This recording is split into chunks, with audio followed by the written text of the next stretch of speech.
Empty Gaza of the Palestinians. Get them out. Expel them.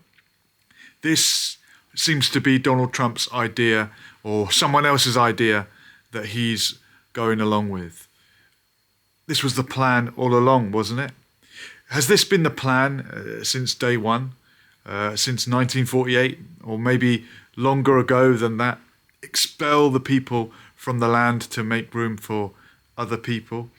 Donald Trump has suggested that America will own Gaza, and he said there will be lots of world people living there, not just Americans, not just Israelis, and he said there will be some Palestinians as well. How kind, how generous to allow some Palestinians to live on their own land in Gaza.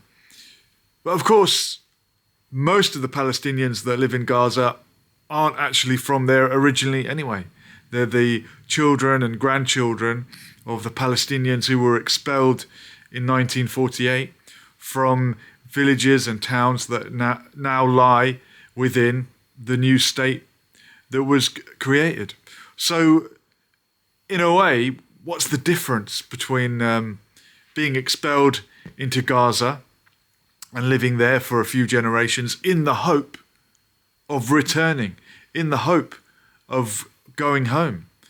This is what the Palestinian identity was built upon, wasn't it? About the wish to return back home after being expelled. And for the first few decades, it probably seemed very reasonable, very realistic.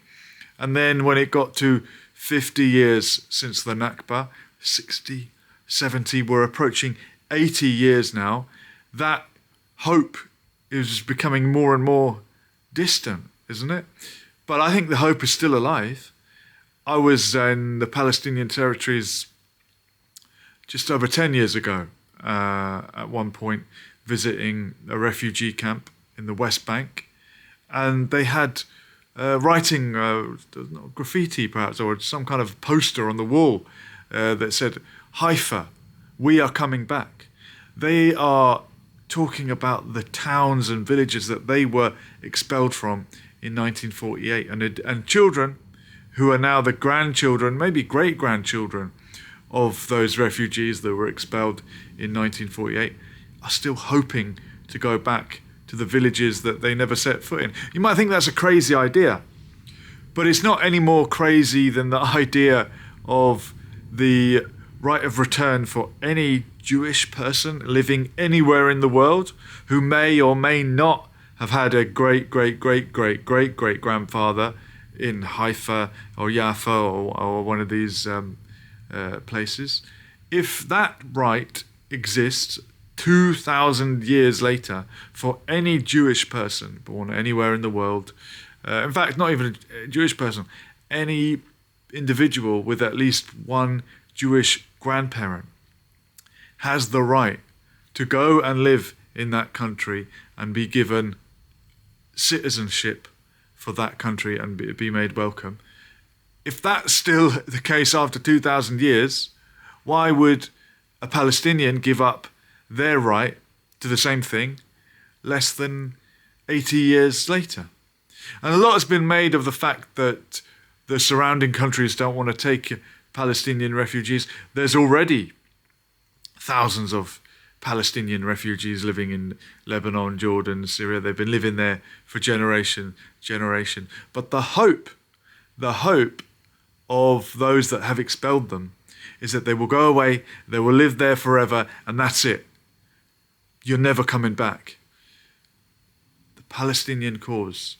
A lot of people complain about refugees. Oh, we don't want a single refugee over here. Oh, I don't want to take in a single Palestinian refugee. The Palestinian cause has always been about the right to go back where you came from, where you were wrongfully expelled from. So maybe if you don't want refugees in your country, maybe you should support the Palestinians and help them achieve that goal of going back to their homeland and being in that country that they came from and making it great again, if you want to use that terminology. And going back to where you came from might not mean wiping out or displacing the people that live there now, but there has to be equal rights for everyone that's from there.